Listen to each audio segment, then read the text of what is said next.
Hi hello എല്ലാവർക്കും മിലു കിച്ചൻ്റെ പുതിയൊരു എപ്പിസോഡിലേക്ക് വീണ്ടും സ്വാഗതം.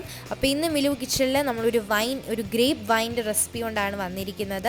നമ്മൾ ക്രിസ്മസിന് കേൾക്കുമ്പോൾ തന്നെ വൈനും കേക്കും ഒക്കെയാണ് നമ്മുടെ മനസ്സിലൊക്കെ പെട്ടെന്ന് വരുന്നത്. അപ്പോൾ നമ്മുടെ കേക്കിൻ്റെ റെസിപ്പി ഞങ്ങൾ ഓൾറെഡി ഇട്ട് കഴിഞ്ഞു. അപ്പോൾ നിങ്ങൾ ഇതുവരെ അത് കണ്ടിട്ടില്ലെങ്കിൽ ഞങ്ങൾ അപ്ലോഡ് ചെയ്തിട്ടുണ്ട്. അപ്പോൾ നിങ്ങൾ ഇതുവരെ അത് കണ്ടിട്ടില്ലെങ്കിൽ തീർച്ചയായിട്ടും കാണുക. അപ്പോൾ അതിനുശേഷം നമ്മൾ ക്രിസ്മസ് സ്പെഷ്യലായിട്ട് ഒരു ഗ്രേപ്പ് വൈനും കൊണ്ടാണ് വന്നിരിക്കുന്നത്. എല്ലാവരും ഒന്ന് ട്രൈ ചെയ്ത് നോക്കുക. എല്ലാവർക്കും തീർച്ചയായിട്ടും ഇഷ്ടപ്പെടുന്ന ഒരു വൈൻ്റെ റെസിപ്പിയാണിത്. അപ്പം ഇതെങ്ങനെയാണ് ചെയ്തെടുക്കുന്നതെന്ന് നമുക്ക് നോക്കാം. അതിനു മുമ്പ് ഞങ്ങളുടെ ചാനൽ സബ്സ്ക്രൈബ് ചെയ്യാത്തവരാണ് വീഡിയോ കാണുന്നെങ്കിൽ ആ താഴെ കാണുന്ന സബ്സ്ക്രൈബ് ബട്ടൺ ഒന്ന് പ്രസ് ചെയ്ത് ഞങ്ങളെ സപ്പോർട്ട് ചെയ്യുക. അതിൻ്റെ തൊട്ടടുത്തുള്ള ബെല്ലൈക്കണും കൂടെ ഒന്ന് പ്രസ് ചെയ്താൽ ഞങ്ങളിടുന്ന അപ്ഡേറ്റ്സിൻ്റെ നോട്ടിഫിക്കേഷൻ നിങ്ങൾക്ക് അപ്പം തന്നെ ലഭിക്കുന്നതായിരിക്കും. അപ്പോൾ ഇതെങ്ങനെയാണ് തയ്യാറാക്കുന്നതെന്ന് നമുക്ക് നോക്കാം. അപ്പോൾ അതിനുവേണ്ടി നമ്മുടെ ഗ്രേപ്പ് വൈനിന് വേണ്ട മെയിൻ ഇൻഗ്രീഡിയൻ്റായ നമ്മുടെ ഗ്രേപ്സ് നമ്മളിവിടെ എടുത്തിട്ടുണ്ട്. നമ്മളിവിടെ ഇപ്പം ബ്ലാക്ക് ഗ്രേപ്സ് കുരു ഉള്ളതാണ് നമ്മൾ എടുത്തിരിക്കുന്നത്. അപ്പോൾ അതൊരു 1.5 കിലോ ഗ്രേപ്സാണ് നമ്മൾ എടുത്തിരിക്കുന്നത്. അപ്പോൾ നമ്മുടെ ഗ്രേപ്സ് നന്നായിട്ട് ഒരുപാട് തവണ നമ്മൾ മഞ്ഞപ്പൊടിയൊക്കെ ഇട്ട് നന്നായിട്ട് കഴുകി വൃത്തിയാക്കി അതിൻ്റെ ഈർപ്പമൊക്കെ നന്നായിട്ട് കളഞ്ഞ് നമ്മൾ എടുത്തിരിക്കുവാണിത്. അപ്പോൾ നമ്മൾ വൈൻ ഇടാനായിട്ട് എപ്പോഴും ചെറിയൊരു മധുരവും ചെറിയൊരു പുളിയുള്ള ഗ്രേപ്സ് തന്നെ എപ്പോഴും എടുക്കാനായിട്ട് ശ്രദ്ധിക്കുക. അപ്പോൾ ഞങ്ങളിപ്പോൾ ഇവിടെ അങ്ങനത്തെ ആ ഒരു ടൈപ്പിലുള്ള ഗ്രേപ്സ് ആണ് എടുത്തിരിക്കുന്നത്. പിന്നെ നമുക്ക് വേണ്ടത് പഞ്ചസാരയാണ്. നമ്മൾ എപ്പോഴും ഗ്രേപ്സിൻ്റെ ആ ഒരു അളവിനനുസരിച്ചാണ് എപ്പോഴും നമ്മൾ പഞ്ചസാരയുടെ അളവ് എടുക്കുന്നത്. അപ്പോൾ നമ്മളിവിടെ 1.5 കിലോ ഗ്രേപ്സിന് 1.5 കിലോ പഞ്ചസാരയാണ് എടുത്തിരിക്കുന്നത്. പിന്നെ നമുക്ക് വേണ്ടത് ഒരു 1/2 കപ്പ് ഗോതമ്പാണ്. പിന്നെ പിന്നെ നമുക്ക് വേണ്ടത് സ്പൈസസ് ആണ്. സ്പൈസസ് നമ്മളിവിടെ ഒരു ചെറിയ പീസ് പട്ട, അതുപോലെ തന്നെ ഒരു 3 പീസ് ഗ്രാമ്പൂ എടുത്തിട്ടുണ്ട് സ്പൈസസ് ആയിട്ട്. പിന്നെ നമുക്ക് വേണ്ടത് ഗ്ലാസ് ജാറാണ്. അപ്പോൾ ഗ്ലാസ് ജാറ് എപ്പോഴും നമ്മൾ നന്നായിട്ട് കഴുകി ഉണക്കി എടുത്തിരിക്കുകയാണ്. കുറച്ച് പോലും വെള്ളമയം പാടില്ല, അത്രയ്ക്ക് നന്നായിട്ട് കഴുകി ഉണക്കി എടുത്തിരിക്കുന്ന ഗ്ലാസ് ജാറാണ്. എപ്പോഴും ഒരു ഗ്ലാസ് ജാറ് തന്നെ എടുക്കാൻ നോക്കുക ഇപ്പോൾ വൈൻ തയ്യാറാക്കാനായിട്ട്. പിന്നെ നമുക്ക് വേണ്ടത് തിളപ്പിച്ചാർച്ച വെള്ളമാണ്. അത് നമ്മളൊരു 2.5 ലിറ്റർ തിളപ്പിച്ചാർച്ച വെള്ളമാണ് ഇതിലേക്ക് ചേർക്കാനായിട്ട് നമ്മൾ എടുക്കുന്നത്. ഇനി നമുക്ക് ഗ്ലാസ് ജാറിലേക്ക് ആദ്യത്തെ ലെയർ നമ്മൾ ആദ്യം കുറച്ച് മുന്തിരിങ്ങ ഇട്ട് കൊടുക്കുവാണ്.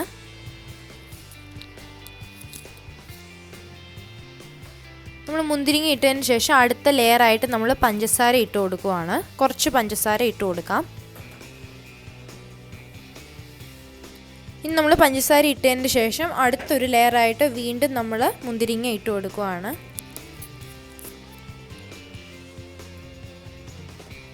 നമ്മൾ പിന്നെയും മുന്തിരിങ്ങ ഇട്ടതിന് ശേഷം അതിൻ്റെ മുകളിലേക്ക് വീണ്ടും നമ്മൾ പഞ്ചസാര ഇട്ട് കൊടുക്കുവാണ്. അപ്പോൾ നമ്മളിനി ഇത് മുന്തിരിങ്ങയും പഞ്ചസാരയും ഇതുപോലുള്ള കട്ടിയുള്ള നല്ലൊരു തടിത്തവി ഉപയോഗിച്ച് നന്നായിട്ട് ഇതുപോലെ മിക്സ് ചെയ്ത് എടുക്കണം. കണ്ടോ, പഞ്ചസാരയൊക്കെ നന്നായിട്ട് അലിഞ്ഞ് മുന്തിരിങ്ങയൊക്കെ നന്നായിട്ട് ഉടഞ്ഞ് വരുന്നുണ്ട്. ഇനി നമുക്കിതിലേക്ക് നമ്മൾ എടുത്തു വെച്ചിരുന്ന സ്പൈസസ് ആയ ഒരു ചെറിയ പീസ് പട്ടയും പിന്നെ നമ്മൾ 3 പീസ് ഗ്രാമ്പൂവും ഇട്ട് കൊടുക്കുന്നുണ്ട്. ഇനി നമ്മൾ മുമ്പ് എടുത്തു വെച്ചിരുന്ന 1/2 കപ്പ് ഗോതമ്പാണ് ഇനി ചേർത്ത് കൊടുക്കുന്നത്. ഹോൾ വീറ്റാണ്. ഇതെല്ലാം നമുക്ക് ഇനി 1/2 കപ്പ് ഇതിലേക്ക് ചേർത്ത് കൊടുക്കണം.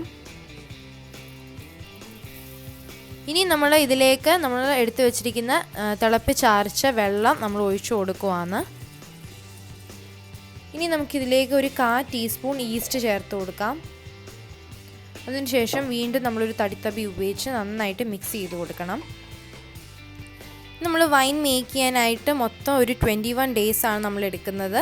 ഇനി നമുക്കിത് ഈ ഗ്ലാസ് ജാർ അടച്ചു കൊടുക്കാം. ഇനി നമ്മൾ ഈ വൈന് ഒരു 7 ദിവസം കഴിഞ്ഞതിൻ്റെ ശേഷം നമ്മളിത് ഒരു തടിത്തവി ഉപയോഗിച്ച് തന്നെ നന്നായിട്ട് മിക്സ് ചെയ്ത് കൊടുക്കണം. അതിന് ശേഷം 21 ദിവസം ആവുന്നിടം വരെ നമ്മൾ എല്ലാ ദിവസവും ഒരേ സമയത്ത് തന്നെ ഇളക്കി കൊടുക്കാനായിട്ട് ശ്രമിക്കുക.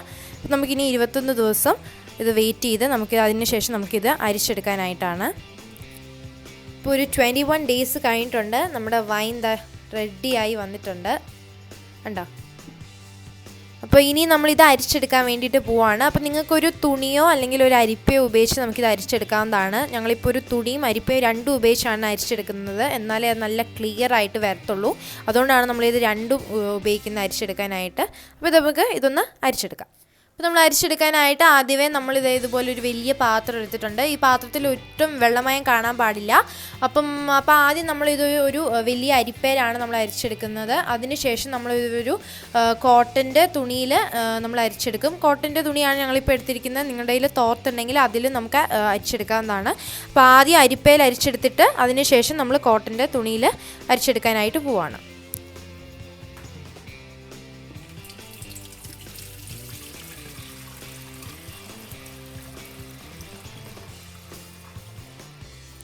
അപ്പോൾ അതാ നമ്മൾ എല്ലാം നമ്മൾ ഇത് അരിപ്പയിലേക്ക് ഒഴിച്ചു കൊടുത്തു. ഇനി നമ്മൾ ഈ മുന്തിരിങ്ങയും ഗോതമ്പും എല്ലാം നമ്മൾ ഇതുപോലെ നന്നായിട്ട് പിഴിഞ്ഞ് അതിലെ സത്തെല്ലാം വരണം.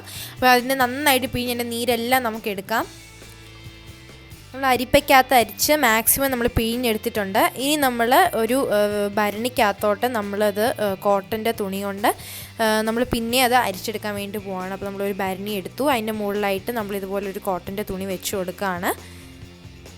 പിന്നെ നമ്മുടെ വൈന് നമ്മളിതുപോലെ ഇതിലേക്ക് ഒഴിച്ചു കൊടുക്കാൻ വേണ്ടിയിട്ട് പോവാണ്. അപ്പോൾ ഞങ്ങളിപ്പം ഞങ്ങളുടെ കയ്യിൽ ഇതുപോലുള്ളൊരു ഭരണി ഉള്ളതുകൊണ്ടാണ് നമ്മളിപ്പോൾ ഇതിലേക്ക് ഒഴിച്ചു കൊടുക്കുന്നത്. നിങ്ങളുടെ കയ്യിൽ ഭരണി ഇല്ലെങ്കിൽ നിങ്ങളൊരു ഗ്ലാസിൻ്റെ ബോട്ടിലിൽ ഇത് സൂക്ഷിക്കാൻ വേണ്ടി വെക്കാവുന്നതാണ്. അപ്പം എപ്പോഴും ഒരു ഗ്ലാസ് ബോട്ടിൽ തന്നെ എടുക്കാൻ നോക്കുക. വേറെ പ്ലാസ്റ്റിക് ബോട്ടിൽ അങ്ങനെയൊന്നും എടുക്കരുത്. എപ്പോഴും ഒരു ഗ്ലാസ് ബോട്ടിൽ തന്നെ ഇത് സൂക്ഷിക്കുക. നമ്മൾ കോട്ടൻ്റെ തുണിയിലേക്ക് ഒഴിച്ചു കൊടുത്തു. ഇനി നമ്മളിത് നന്നായിട്ട് ആ തുണിയിലുള്ള വൈനെല്ലാം അതുപോലെ നന്നായിട്ട് കൈ കൊണ്ട് പിഴിഞ്ഞെടുക്കണം. അപ്പോൾ നമ്മൾ വൈന് ഈ ഒരു ഭരണിക്കകത്തോടെ നമ്മൾ ഊറ്റിയെടുത്തിട്ടുണ്ട്. ഇനി നമ്മളിത് അടച്ച് ഒരു കോട്ടൺ തുണി വെച്ച് നമ്മളിതിൻ്റെ മുകളിലേക്ക് ഇട്ട് വേറൊരു കോട്ടൺ തുണി കൊണ്ട് നമ്മളിത് നന്നായിട്ട് ടൈറ്റായിട്ട് നമ്മൾ കെട്ടി എടുക്കാൻ പോവാണ്. അതിന് ശേഷം നമ്മളിതൊരു 15 ഡേയ്സ് കഴിഞ്ഞതിന് ശേഷം വേണം നമ്മളിത് യൂസ് ചെയ്യാനായിട്ട്. അപ്പോൾ നമുക്കൊരു 15 ഡേയ്സ് കൂടി നമുക്ക് വെയിറ്റ് ചെയ്യാം. നമ്മളൊരു 15 ഡേയ്സ് കഴിഞ്ഞു. ഇനി നമുക്കിത് അഴിക്കാം. നമുക്ക് തുറന്ന് നോക്കാം. നമ്മുടെ വൈൻ നന്നായിട്ട് തെളിഞ്ഞ് അതിൻ്റെ മട്ടൊക്കെ അടിഞ്ഞ് വന്നിട്ടുണ്ട്. നമുക്ക് എടുത്ത് നോക്കാം.